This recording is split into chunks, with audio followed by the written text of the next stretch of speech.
कौन था? मैं थी, तुम थी, मैं थी, तुम थी, कौन था? कौन था? ये कौन था?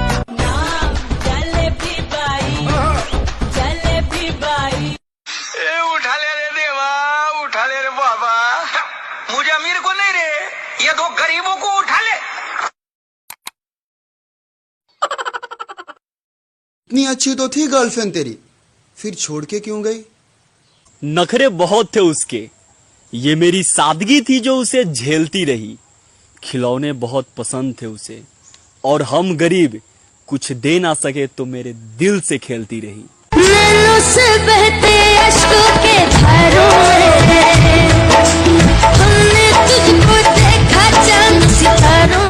ये बताओ, दर्जी कपड़ा काटता है तो सीता कौन है? सीता वही है जो काटता है। बुर्बक, सीता राम जी की पत्नी है। अब ये बताओ, आज गाय दूध देगी तो कल क्या देगी? कल पानी देगी। बेहुदा कल भी तो दूधे ना देगी रे।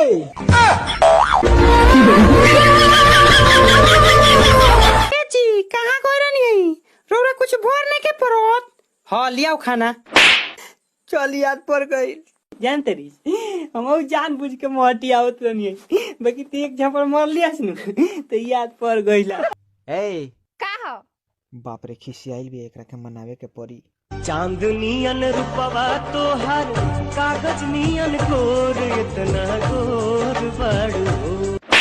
यहाँ से चल जो, तोरा का फूटा लिया के देखेगा नहीं चाहत।